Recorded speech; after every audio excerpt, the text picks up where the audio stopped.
Welcome everyone. Welcome to the IHA webinar. We're going to get started in just a minute. Make sure you're in the right place. This is Tell Me in Your Own Words, Bringing Teach Back to Life in a Health System. So welcome, get settled, and we'll start in a couple minutes.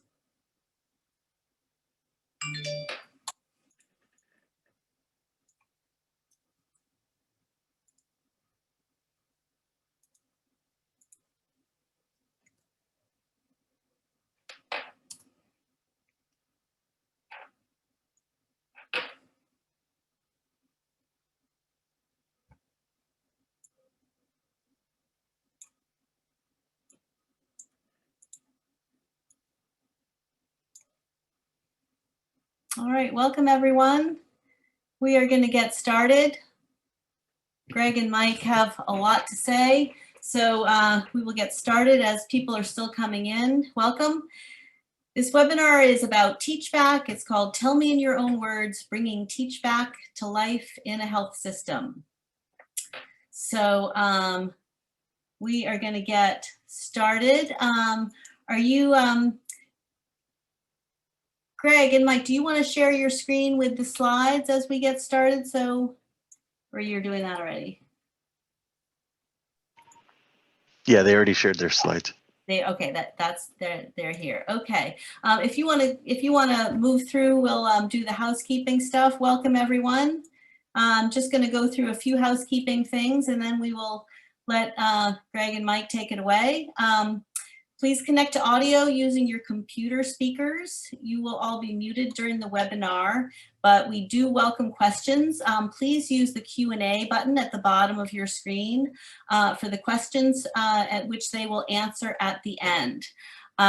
Please feel free to use the chat for commenting, introducing, anything to connect with each other, but for the questions, please use the Q&A button and then Greg and Mike will answer that at the end.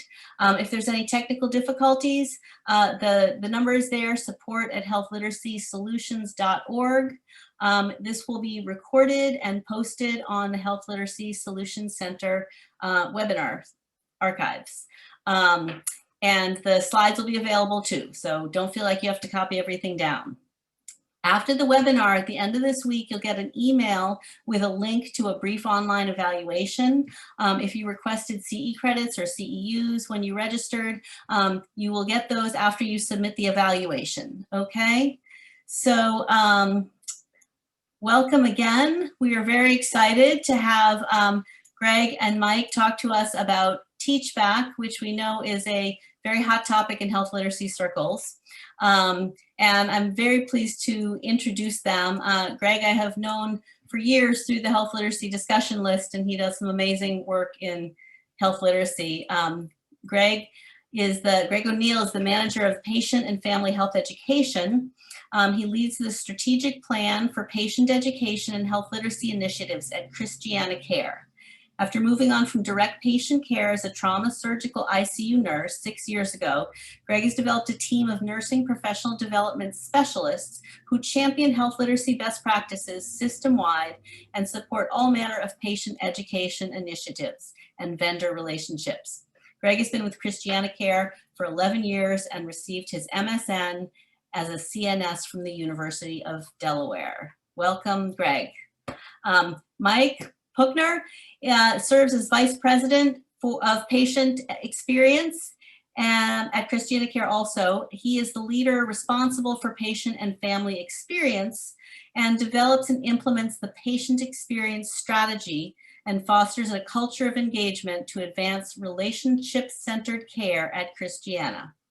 He's accountable for patient relations, guest services, volunteer services, and patient experience. Mike has been with Christiana Care for 2 years after 17 years in management consulting work at Accenture and later Vynamic. Mike received a bachelor's degree in mechanical engineering and a minor in mathematics from the University of Delaware. Greg and Mike, we are so excited to have you here. Please take it away. Thank you, Julie. Here we go. Like you said, we have a lot to say, so we'll launch right into this. Appreciate that. All right, so our objectives today, we want to share with you guys some of the great work we're doing at Christiana Care and provide a framework for how you might take this effort back to your organization, illustrate some of the things that we've been doing, the milestones that we've set up, and how to drive this work. I will give you a quick disclaimer that Mike and I are very lucky to be the face of this presentation, but it is only through the dedication and commitment of our teams that any of this actually happens. So for sure, they deserve the credit. Another disclaimer, I generally did not follow the best practice of PowerPoint presentations in keeping the slides light and clean. So there is a ton of information in here. We're being very transparent and just putting it all out there, knowing that you guys can download the PDF afterwards and refer back to take any lessons learned. So with that little caveat, we'll keep on moving. A really quick summary of who we are in case you don't know. So we are in Delaware, right, which is a pretty small state, but we have 3 main hospital-based campuses and 1 freestanding ED and 100+ satellite locations. While we are a small state, we do serve a lot of people being kind of nestled right in this tri-state area. So there's a lot happening here at Christiana Care. We have 12,000+ caregivers. So you can see there's a lot of folks that we need to share this initiative with and create that culture change that we're looking for around Teach Back. So a pretty big impact, amongst those folks is what we're going for.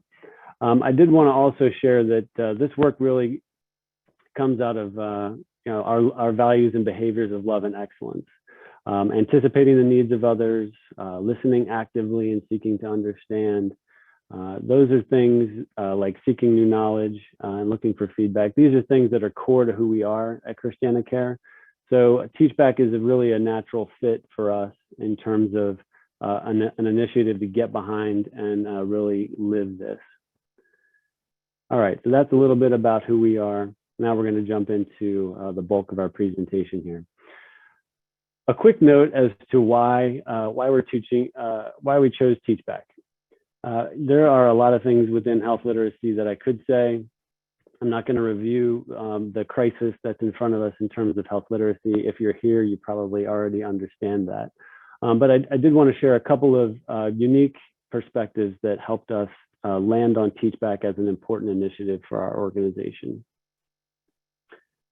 The first one is we champion Teach Back through our nursing professional development department here at Christiana Care. And one of the reasons for that is that we view it as, Teach Back and other health literacy practices as clinical interventions.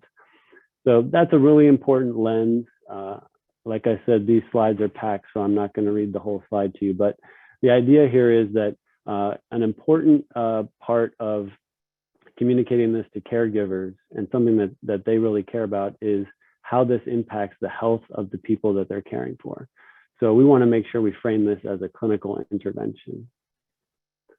We can't ignore the fact that communication really does affect the bottom line, right? And so just kind of want to make a note of the fact that there are costs associated with poor communication or not doing things in a way that's going to lead you to the best outcome. So just another a quick lens there in terms of it actually is good for the organization to take this on as well. And then kind of the main focus for today's presentation is this experience lens. What I'll say about this is if you're not listening to what patients are saying, you might be missing out on just how important communication is in terms of the lived experience of the patient as they travel through healthcare environments. It is critical that we hear this voice. If we're not doing that, then we're going to miss stuff. So bringing in this lens has been really important for us in terms of selecting Teach Back as a primary mission. All right, Teach Back at Christiana Care. Here we go. As a mental map for you, working through this webinar, just to give you a kind of a sense of what we hope to achieve today. I'm going to give you a really quick timeline, talk about the early years when I came into this role, kind of how we supercharged when Mike came into the picture with patient experience, what our current state looks like, and where we hope to go. So that's a brief overview of what that looks like. By no means do we have this solved. We don't pretend to have all of the answers, but we're well on our way. So we thought it was worth sharing. All right, looking at a timeline, I could have taken this back to 2015 when I first came into the role, but that wouldn't have been too exciting as it was just me, and some of this content was basically just in nursing orientation and a few broad communications. Where we really decided to do this in earnest was in 2017. I decided that we needed a health literacy strategic plan, so that really kind of helped define what we wanted to achieve and steps we needed to take to get there, right? Like, how do we want to do this? In 2019, enter Mike, and we kind of, like I said, got that supercharge partnership with patient experience to make this real for the whole organization. And now in 2021, we're really looking at sustainment and growth for how to keep this thing going and really achieve that culture change that we are striving for. All right, so in the beginning, when I first came into this role, I'm thinking, how can I, just as one person, change the culture of an organization by myself? No problem, right? So one of the things I decided to utilize as a strategy was to take national models, thanks to the folks at IHA, thanks to the Always Use Teach Back folks, thanks to HRQ for their toolkits, taking all those nationally promoted materials and trying to put them in front of people, right? So Marianne Abrams, tip my hat to you. Thank you for your collaboration in doing some co-branding of the Always Use Teach Back materials.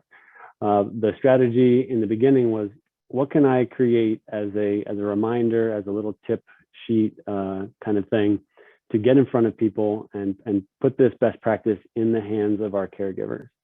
One of the main strategies was the flu blitz.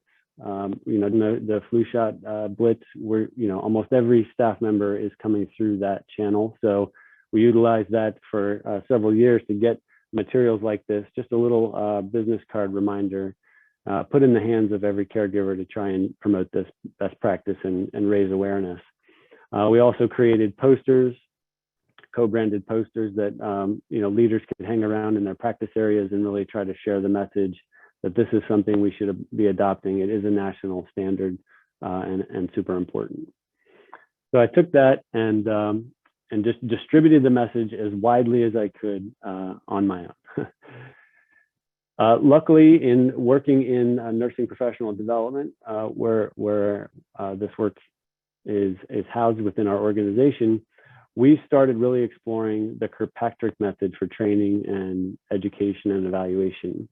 If you're familiar with the Kirkpatrick method at all, it really is about achieving results through behavior change. And how do we keep that behavior change real so that when folks leave the classroom, when they're done interacting with materials, that it actually comes to life in practice. So in order to drive behaviors through this model, we really tried to think about what are the required drivers for this. Again, I'm not going to read through all of these, but what are the pieces that we can put in place to drive this work, right? And trying to think as many of those as possible. You can see some of them are red, so we are still working on some of those. Some of those are incomplete. And then in terms of results, how do we know if it's working, right? How do we gauge success? Those are leading indicators. We've really started to put some data behind this. Traditionally, there's not a lot of data around patient education and health literacy within health systems. So really trying to figure out the best way to gauge success in addition to listening to our patients. So this set up kind of a really nice framework for us to try to drive the work. So, like I said, I'm not going to go through and read all of these things, but I did want to provide for you as a evergreen resource what I wish I had when I took this role, which was kind of a recipe or cookbook with ideas. So when we think about the early days and early years of promoting this work, these are some of the things that I think are really important that seem to prove successful for us in terms of gaining momentum. So things like bringing in national speakers during Health Literacy Month to speak to all levels of the organization. I'm very lucky to have an executive champion who is in full support of this work. So, couple that with finding a peer champion from the provider side. And, as a nurse, it's really important for me to have a provider partner that can help promote this message throughout the organization and make sure we reach all audiences. And then recognizing that one person it's going to be hard for one person to do this work alone, right? So making a plan and expanding the team that advocates and works on these things is super important, that dedication of resources. And then like we're talking about today, what partners can help me with this, right? So for us, that's things like language services, marketing, IT, anybody, patient experience, quality and safety, accreditation, all of those kinds of partners, and having strong relationships with them, and knowing that you're going to get a seat at the table when work is being done, that is really clutch. And then you'll see on here there are some other things that are just kind of suggestions or things to think about for you. Evaluating your vendor content for health literacy, making sure it's in the workflow in terms of the EHR, things like that. How are you promoting this throughout the organization, and assessing skills, right? So that's kind of the early days of where we started with that. So when it comes to this idea of always using Teachback, how do you make something an always event, right? And the key for me really is teamwork, right? Healthcare is a team sport. And so key partnerships, I think, are going to be the thing that really tips the scales for finding a way to always use Teachback. And so I'll kick it over to Mike, who can really talk about the partnership with patient experience. Thanks, Greg. Good morning, good afternoon, everyone, depending upon where you are. Thanks for taking the time to listen to what Greg and I have to share. Greg, do you mind going to the next slide, please?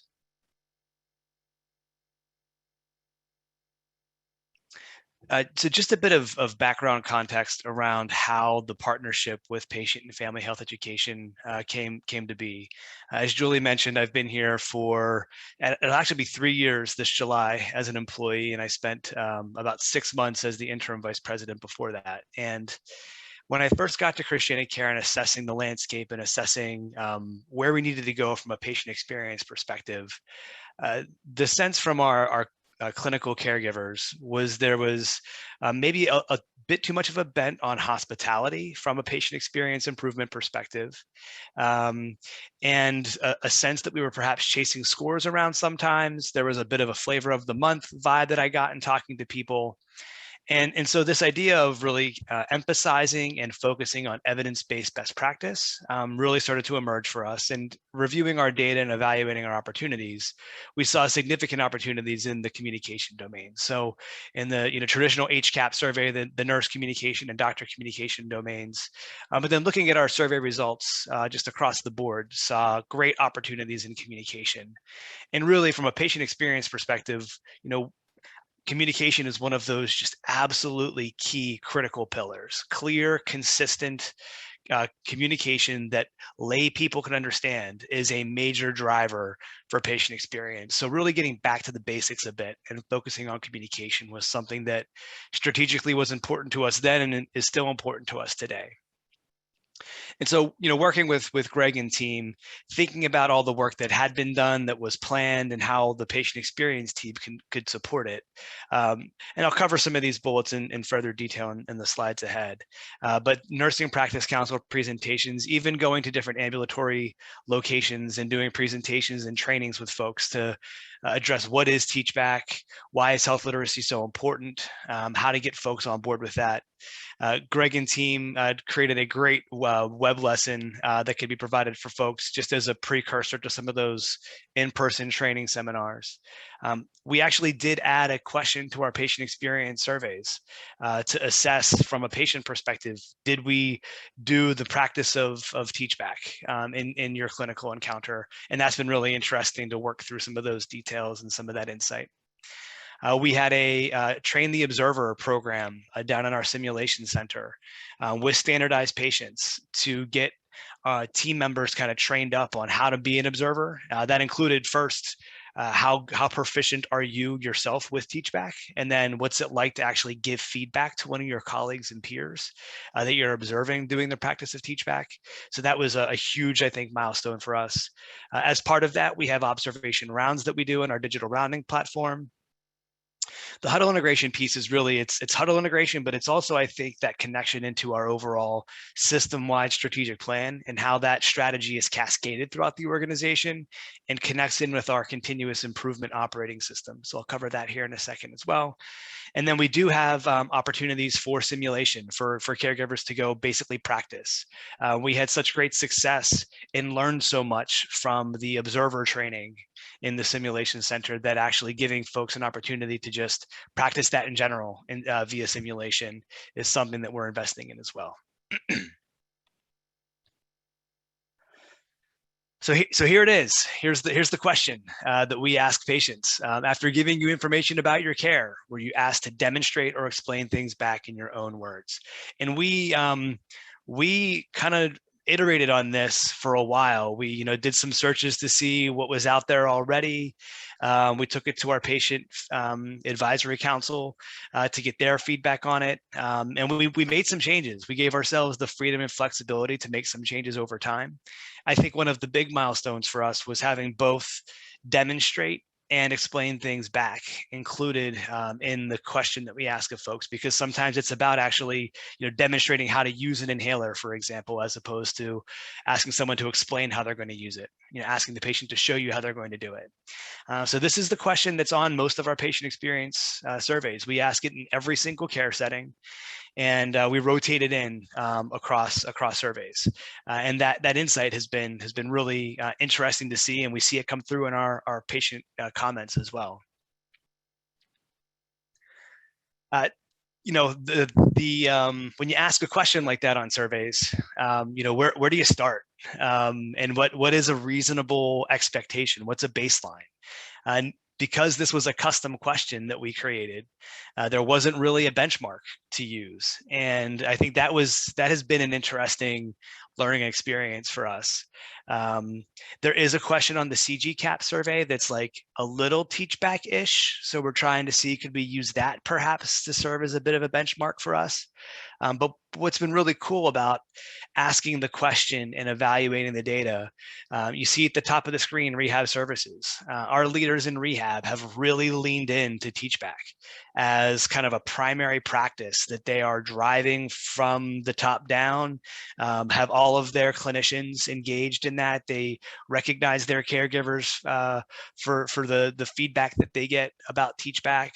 And so it's cool to see that, when you have areas that have kind of leaned into this and that we've taken the time to really fully engage, that patients perceive teachback as happening and answer yes to that question. We have been at this for about a year with our teachback question, and we made the hard decision recently to expand the Likert scale. We had it as a simple yes/no question originally, and we saw in feedback from patients that when we changed the Likert scale, or changed the rating scale on their surveys from a Likert scale to a yes/no question for our teachback, sometimes it was confusing for folks. And we also know that depending upon the care setting or the type of encounter, that it's not just a simple yes or no. So we've expanded that to a more nuanced Likert scale just recently, and it's going to be interesting to see the impact that has on our data that we're collecting, to see what can we learn from that as patients kind of respond to that question a little bit differently. So that's been a really cool and I think a meaningful opportunity for us to drive teachback adoption. This data is available and we provide it to leaders and they're talking to their teams about it. So it's not just a practice. We actually have some quantitative data that can support whether or not it's happening. So here's a couple images of the train the observer process kind of in play. And so we had standardized patients that were trained in these different scenarios in our simulation center. Great partnership with Dr. Susan Coffey, who leads the VEST Center for us at Christiana. And it was, I went through this training personally, and, teach back on the surface doesn't seem all that complicated. And then you're in the moment. Right. And I'm not a clinician, but still I consider myself to be a reasonably decent communicator. And it's just amazing to appreciate and understand the skill and the nuance that's required when it comes to something like TeachBack. And this standardized patient process was great too, because it was not just the interactions with the patients, the standardized patients, but then also what's it like to be an observer and to give feedback to one of your colleagues or peers about their ability to do TeachBack. So that way, I think, was a major milestone for us in this program. I think maybe almost most importantly is bringing the awareness to how much of a skill that TeachBack is, and that it does require some real practice and development and care and feeding to get good at it and get comfortable with it. And then, as we ask these leaders who are going to be the observers to actually go and give this feedback to their colleagues, that's another just, I think, incredibly important skill that requires some development.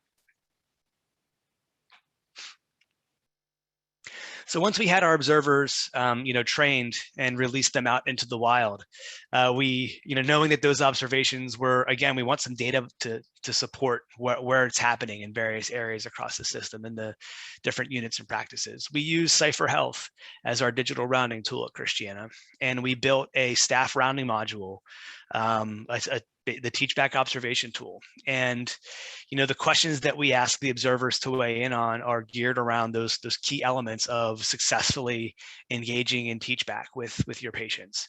And so it's, again, been another great way to marry up the patient reported data that we have from the patient experience survey process with this observation data, again, as a means to really drive this practice, right? This is really, as opposed to this being something that we launch and we have the infrastructure and training developed, really, going back to Greg's slides on the Kirkpatrick method, how can we reinforce this and make it something that really is part of the culture and is really how we do work at Christiana Care? So the Cypher observation tool has been a great part of that. The next piece is around, this is that huddle integration bullet point from a few slides ago, and really it's how do we connect it in with our continuous improvement operating model and mindset at Christiana Care. So Greg shared that our two values in the organization are love and excellence.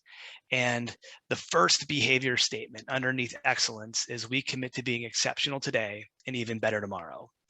And so as we, and that whole continuous improvement mindset is really driven from that behavior statement in a lot of respects. And so if we commit to being even better tomorrow, how do we make tomorrow happen? So making tomorrow happen is essentially how we refer to our continuous improvement operating model and mindset in the organization. And that covers all sorts of different programs and strategies and techniques. The strategy deployment aspect of it is included in there. So we organize our strategy against the quadruple aim, and those aims cascade down into individual goals, and the goals cascade down into strategic priorities. And so one of our strategic priorities for the organization in FY21 and also for FY22 is consistent execution of evidence-based best practice, right? So I mentioned how that focus on evidence-based best practice is one of those things that we're really emphasizing from a patient experience perspective, and TeachBack being one of those practices. And so cascading that further down into these ways of working, right? So if we have these evidence-based best practices, what do we want caregivers at the local level to do? How should they engage in driving that strategic priority in support of that overall aim? And so TeachBack is one of those primary ways of working that we highlight and talk about in that kind of strategy deployment process. And then we've supported that with a lot of different team empowerment and leader engagement activities. So daily huddles, cascading huddles across the health system on a daily basis. As part of that, there's ways to call out how folks are performing against these various ways of working. Within that, there's opportunities for recognition and to give folks a shout out when you've seen it happen really well. And then also perhaps if you've seen opportunities to improve, the huddle provides a great way to have those conversations and that dialogue. So really trying to drive things like Teach Back through that whole continuous improvement operating model and mindset has been key for us as well. One of the cool learnings that we had when we kind of launched Teach Back is, you could apply Teach Back almost like kind of all the time. And that can be a little daunting for folks.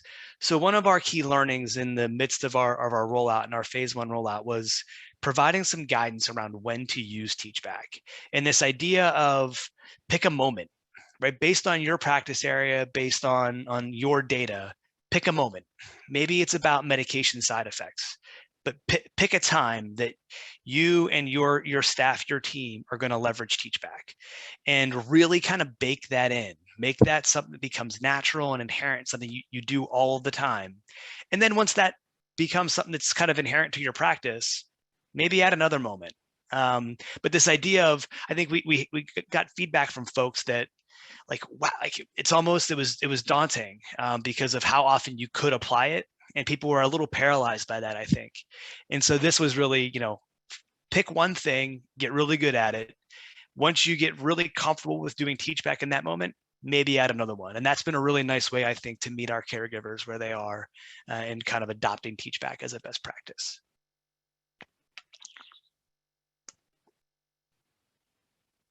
Another great thing that we learned through our rollout was this idea of words that work.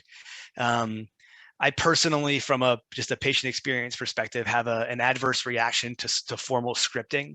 I think formal scripting is like a little inhumane. It takes the personality out of our clinicians and our caregivers. So I'm kind of anti-scripting, but folks do sometimes need some help with words that work, what to say. So this idea of providing some phrases around, here are some things that you could try in your practice that might resonate. So as opposed to leaving folks kind of figure it out on their own, versus on the other end of the spectrum, kind of giving them, here's exactly what you need to say. Here are some different phrases that work and have worked for others that you might want to try if you're having a hard time engaging with patients in the Teach Back conversation. I particularly like the second bullet. Since your wife isn't here with you to get these instructions, can you tell me how you explain things to her later? That's just a great way to kind of lower the temperature around Teach Back. We know it's all about non-shaming language, non-judgmental questions and language. Things like that, I think, really helped folks understand what we were going for when it came to Teach Back. Another big piece of feedback that we got, this one's specific to non-invasive services in one of our testing areas. And so as you are exploring Teach Back in your own organizations, you might have areas that say, well, Teach Back doesn't apply to me. Doesn't apply to my space, doesn't apply to my area. We're just doing tests here, for example. What am I teaching back? And so this example here was how we try to engage one of those areas in our organization. The Christianic Care, we like to make sure you have all the information you need and that you know what your next steps are. So to be sure that I explain things clearly, can you tell me in your own words what your next steps are? Again, it's that, please let me know as a caregiver, did I do a good job explaining to you what's next?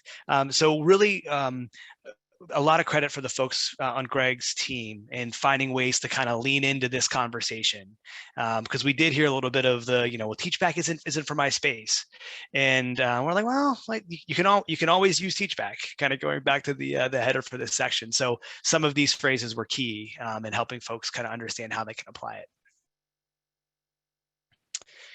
And the last bit of our program and this recent rollout has been about recognition and kind of highlighting success stories. So this is a comment that we got from one of our patient experience survey results about their engagement with Dr. George. And we took the time to basically share this information on some of the screens in the cafeteria, on our main employee information communication portal, and kind of highlighting Teach Back success stories. and the folks on the patient experience team and the patient and family health education team, we're quick to comment and like the post, so it gets kind of featured a little bit more on Caregiver Connect. But really kind of mining our patient experience survey comments for when folks share comments about TeachBack and how impactful it was for them. So we're pulling those out and making sure that we're highlighting those caregivers that do it well and get those patient experience comments. Here's another this is actually an example from Caregiver Connect and that social media post that I was talking about. And, again, really highlighting the impact that it has on our patients. In this particular case, the text is a little small, but the patient shares, that as a teacher, they were just so impressed that they were asked to explain things back in their own words, and they really appreciated their clinician took the time to do that. So finding ways to celebrate those individuals separately and recognize them, in emails and kind of shout outs, putting it on our caregiver communication portals has just been key, I think, to try to build that culture and engagement and excitement around it. And really, I think, highlight for folks how much patients really appreciate it. And then, of course, getting provider feedback, getting feedback from those that are doing TeachBack and some of the things that have been successful for them and their experience with it. In this particular case, there's the recognition that, it was a little kind of clunky at first, maybe a little awkward at first. But once a few reps were under the belt, finding that patients really did enjoy it. And yes, while it may take an extra minute or two in the moment, big picture, it does save time because there's less questions that come up down the line. Patients have better outcomes when they understand their plan of care and can follow through on that. So finding ways to kind of highlight both the patient voice and the clinician voice in our TeachBack rollout has been something that's been key. We've just been, I think, kind of leaning into that over the past 2 or 3 months. So there's so much more that we can do, and I think learn on what works in needle from a behavior change perspective for our patients and for our caregivers. Greg, I think it's back Mike. to you, right? Yep. Yeah, man, that was a lot. So thank you for that. That really took me back to some great memories of developing all of that. A couple of comments really quickly on things that Mike said. Creating our own question for the surveys was kind of a bold move. There are some suggested health literacy survey questions out there, but we didn't really feel that any of them specifically lasered in on TeachBack. And we did try to develop that in a way that utilized plain language as well. So it was really understandable for folks when they were trying to answer that question. So thank you, Mike, for that summary. I'll launch into another difficult slide to read, but this will be something for you guys to refer back to. What I want to mention here is that I did not come up with all of these ideas either. Let me tip the hat to regional partners. When I first came into this role, I did some site visits. So UPMC, Lehigh Valley, UPenn, those were key learnings for me that I took back from those efforts. And so on this slide, you'll see kind of what we've done recently, really bringing TeachBack to the high level awareness in the organization through those strategic priorities, making sure it's embedded everywhere we can get it in terms of nursing strategic plan, professional governance, things like that. We want to make sure that the goals are out there. We also want to make sure that we're expanding this to be interprofessional and data-driven. So what sources, what are those leading indicators where we can draw data to actually show folks the impact here, and then spreading that across the different professions. So it's not just a nursing thing, not just a provider thing, but anyone can benefit from this training, honestly. So how do we expand that out and make sure we're analyzing the data to adjust? We want to make sure we're adjusting along the way. Another thing is that, driving this work down to the actual caregivers, right? Like the people who make great care happen are out on the units, in the practices. How can we make this real for them? How can we prepare them best so that TeachBack is not just a tagline they saw in a presentation, but an actual skill set?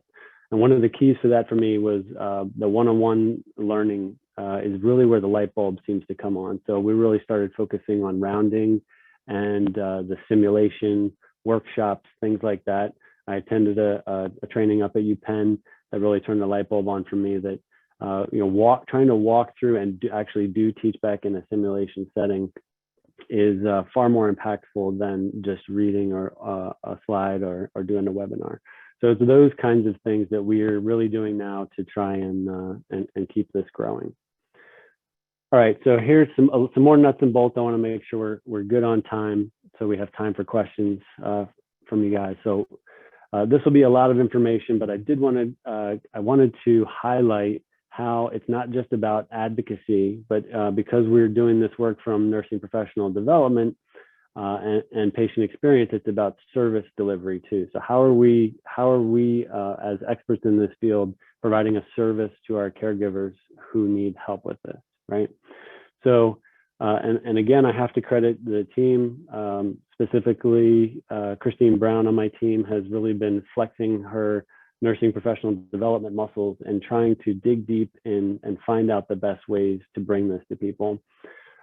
Using the Always Use Teachback toolkits has been wonderful, but we did find when we were deploying them and trying to use them that, saying learn Teachback and do it is one thing, but it really breaks down into all these separate components. So if you ever tried to teach anybody 12 things to do and remember and consider, it's kind of a lot. So Christine was able to look at this and say, what is the skill type we're really asking for here? Which ones should we start with? And then which ones are kind of the next level, and take people on a learning journey to really skill build to be able to do all of these things.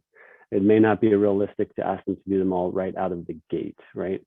So this is kind of how we've adapted that tool to fit our organization and our techniques as we try to teach this information. Another thing is we've created a toolkit ourselves. So we want to provide as many resources as possible to our leaders and our caregivers so that whatever they need, whatever type of learning they want to do, whatever modality, it's right at their fingertips. Are the job aids easy to get to? What kind of different things can they engage with? If a leader wants to work on this on their unit, what kind of things can we provide to them easily? So we kind of created this toolkit clearinghouse where one-stop shopping for all things Teachback. A little bit difficult to read. Like I said, I'm not going to read through that. I just wanted to provide that as an example. Another thing is this concept of us as us in nursing professional development as providing service to the organization around educating caregivers. So one of the things we've adopted is a ticketing technology similar to like you would submit a ticket to IT. You can now submit a ticket to our team, and one of those tickets is for Teachback. So if you know nothing else, like where to find the website or anything, if you can at least know that there's a way to submit a ticket to get help with Teachback, boom, someone's going to help you. So that we think is going to be really key moving forward into the future to make sure that we're keeping up with sustainment of this work. We have to make it easy for people or they're not going to want to do it, right? So that having a variety of tools and having help finding them is going to be clutch. Now, the next the next level thing for us is really developing this Teachback curriculum. Knowing that it's a multi-step process for learning and becoming really good at Teachback and advocating for it, setting up a curriculum with multiple modes of learning the content, multiple levels, and if somebody progresses through this curriculum, they're going to come out on the other side really being a strong advocate and expert for this work. That's what we're trying to create. That's why we want to recognize caregivers who are doing a great job at it, because it will spread, right? The social impact out in the caregiver community there will help this practice spread. So this is something that we think is really going to take off over the next couple of years to provide lots of different ways for people to engage with this content and keep moving it forward. So having said all of that, we think that in the combination with the drivers of the work and those leading indicators telling us if we're doing a good job, we're going to keep an eye on all of those things and keep the work moving forward to try and keep Teachback alive and well in our organization. And all of that is done, as we say, for the love of health here at Christiana Care. So that pretty much wraps up our intense slide intense presentation for you guys. So I'd love to open it up now for some questions. We really want this content to be useful for those folks out there looking for how to make this a real thing and operationalize this in your purview. All right. Thank you, guys. Greg and Mike, thanks for a wonderful presentation. We are getting some excellent questions. Can you guys talk about our training modules available for public use? That is something that I talked a little bit with Michael at IHA about, is making those always use teach back things on that website. Those toolkits in there are fantastic.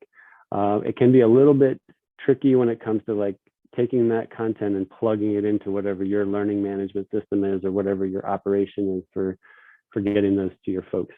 So our stuff currently is internal only.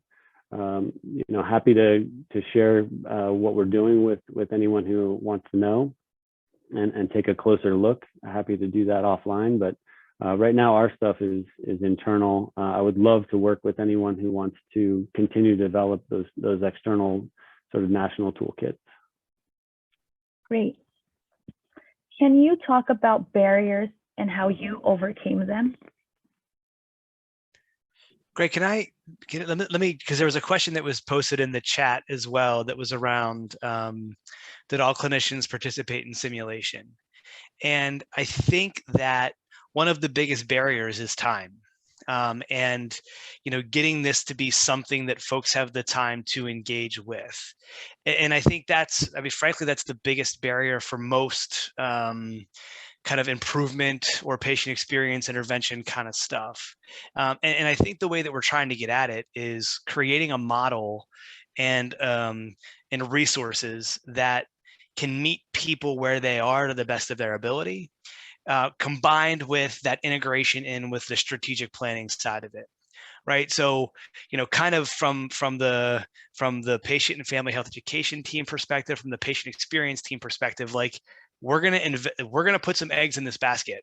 And by putting some eggs in this basket, I'm not going to invest in something else. I'm not going to ask folks to try to engage in some other improvement intervention. And so it's, driving it through that strategic planning process and that cascade, investing the time and resources in it, and not asking folks to do something else. I think it's how we're trying to overcome that barrier. But that is a barrier today. It will always be a barrier, I feel like. Really trying to avoid that, asking our folks to do more.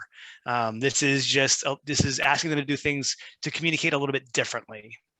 And hopefully it saves some time and has some benefit for them and for our patients on the back end. So that to me is the biggest barrier and how we're trying to get after it. But Greg, I'm curious if you have other comments you want to share there. No, you're spot on with that. We have to, this goes for anything in healthcare. You have to recognize that folks are out there every day trying to work through caring for people. And so you're coming in from the side with this new thing pretty much at all times. And so we have to meet people where they are. And we're trying to be really creative. And I think you hit the nail on the head in combining the multimodal way of doing that with a new sort of leadership expectation to drive the work from the strategic planning. And hopefully those two things together will create buy-in and then the tools to actually drive the work. I'll just mention, because the question was about providers, that is a space that's kind of a next frontier space for us as well. We did a very robust training with nursing leadership to really kind of start there, and hitting the provider space is really where we're hoping to take it in the next couple of years. I think we have some more time if we have any more questions. Great. Yes, we have a couple of more questions. The next one is, how did the disruptions of the COVID-19 affect this initiative? For example, switching rapidly to telemedicine.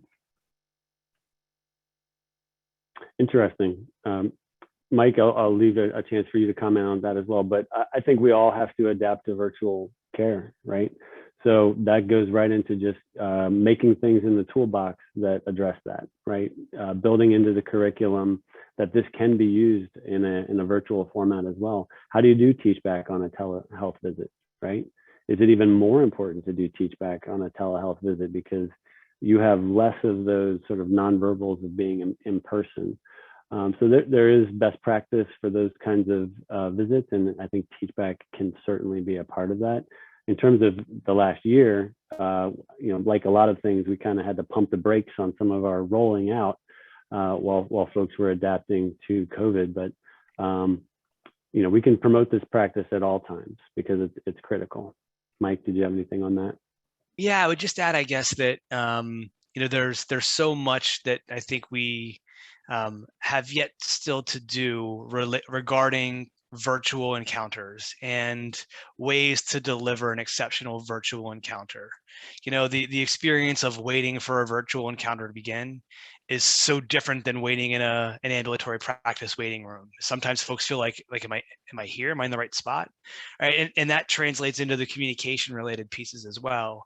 If your video doesn't work or fails and you're forced to have the encounter via phone, all of those nonverbal communications and your opportunity to see on a patient's face they might not get it just kind of falls away, right? So there's so much that I think is wrapped up in that question. And then I also think from a COVID-19 and our having to be kind of distanced from folks, our partners in the simulation center were great about coming up with ways to deliver some of this training and simulation opportunities virtually. Right. So as opposed to people having to come down to the sim center, they actually were sending folks out to different unit and practice locations, or they were facilitating their training virtually, which was new for us. Right. We had a model, 18 months ago where you would show up to Christiana Hospital and the simulation center was in the basement of the education building. Right. And everyone would go to the sim center. And now I think because of COVID, we modified that to kind of deploy that simulation and learning remotely a little bit. It really has opened up a whole new opportunity because you can have standardized patients come in for a telehealth visit. There's a lot of things you can do virtually. I think we've all gotten more accustomed to that being an okay way to learn and interact and do things. We've all had to do onboarding over the last year virtually. So I think it's really become more of a normative in terms of culture to do that. Great. We have another question. This one was asked during your presentation. It asks, did you introduce the question after you had implemented training with staff or before/during training implementation? That, Mike, do you want to take that one? Yeah, sure. It's kind of both. And I see another question here, which question was utilized in the patient surveys to gain data and feedback? So it literally was that one question that we had on the slide. After giving you new information about your care, were you asked to demonstrate or explain things back in your own words? That was the one question that we came up with. And when we went live with NRC Health for our patient experience surveys in April of 2020. And so we were kind of, ideating on this question and this custom question around that same time. So, we launched the question everywhere because Teachback isn't, we didn't assume that you had to have the training or had to have been engaged by, gone through a simulation session or been engaged by the patient and family health education team to know what Teachback is. So some areas kind of got some training before the question was launched, and others we're still rolling it out. We're in phase 4, I think, of our kind of, programmatic Teachback rollout, and we haven't gotten everywhere yet. So it's a little bit of both. The challenge with, not having the question up front is that you can't measure the improvement as much, but we didn't feel like it was the right thing to do for our patients to hold off on rolling out our Teachback program for the question to get some baseline data. We said, we're going to go with this and watch the improvement happen over time. Thank you. I see a question in the chat from Kate Cronin. Do trainees, residents, and others learn Teachback and practice it in various scenarios? Yeah, we started out with just doing some workshops with nurses that were coming in through our onboarding, just to kind of test out that modality that I had learned up at UPenn. And we did have a variety of scenarios. It can be difficult to make really complicated scenarios because people tend to get caught up in the details of the scenario and less about the practice of doing teach back.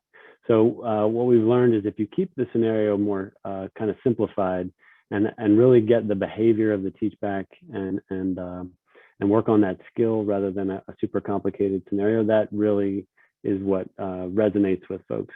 And I have to emphasize again what Mike said with the one-on-one teaching is really where you seem to make a difference because sending a webinar out to everyone or a web education is great as a foundation. But if one of my staff is rounding on the unit and they can help someone one-on-one with their actual patient and understand the importance and the practice, that is going to have more of a long-term effect in improving that person's practice. And thanks to our simulation center staff for doing the same thing. They're going out and rounding and doing real-time simulation with folks in the practice area. So I think that's really where you get it's an investment of time to do that, but I think it has a greater impact. Great, thank you. And we have one last question. Is there a strategic plan model that you are willing to share with other organizations trying to push the same initiative? Yeah, for sure. Reach out. I don't have a problem sharing that. It's something that's constantly evolving as well. So we've achieved a great number of things from the original strategic plan, and we're in the process of redesigning that now, coming up with another iteration of that. So I'm definitely happy to help others out. That's the whole point of doing this webinar and putting all these details out there, is really trying to give people some ideas and a launching point for their organization. I think I saw a question in the chat just to add on, since we have another minute or so. How have we spread this in terms of residents and things like that? And so we've always had it in nursing orientation and done a robust amount of work there, but now we're really starting to do that interprofessional. So we're getting into new provider onboarding. We're into the new resident training. We try to insert this education in any of the pipeline areas where we can, and even into the leadership development. I mean, this is a leadership skill as well. So we try to put it there as well. We're also experimenting with, over the past couple of years, going outside the org, and we've partnered with the University of Delaware to start doing some guest lecturing so we can thread health literacy and teach back even earlier in the pipeline in professional development for nurses, and really try to make it a part of what it means to be a nurse and part of the practice. Thank you. We actually just got one more. Do you have time to answer one more before I do the health? The we're here all day. Okay, let's see. Do you have advice for how health plans can implement always use teach back? We aren't dealing directly with patients, but do have an important role with patient experience through customer service and disease management programs. Yep, I'll leave a second for Mike if he wants to chime in on that, but you can implement this anywhere. It's just building it into the process, building it into the goals. So if X number of your population, you're sending out a certain number of materials and you don't know how they're landing, you need to build into the workflow some kind of process to gain that understanding. Teach your representatives about teach back, have them build it into their workflow to check what the understanding is, and go from there. Mike? Yeah, Greg, I agree. And I was, as I'm sitting here thinking about the difference in kind of service delivery and the different business models between a health system and a health plan, whereas we have clinicians that are our primary customer that need to leverage teachback as a skill. I think those folks that, perhaps are patient facing or member facing, right, through those customer service functions and those disease management programs, those would be the folks that you could almost apply everything that Greg and I just talked about, maybe not everything, but a lot of what we just talked about, to that audience within your own organization. Perhaps, tailor and customize some of those words that work and some of those types of things. But I think the general structure and model should apply for a health plan setting as well.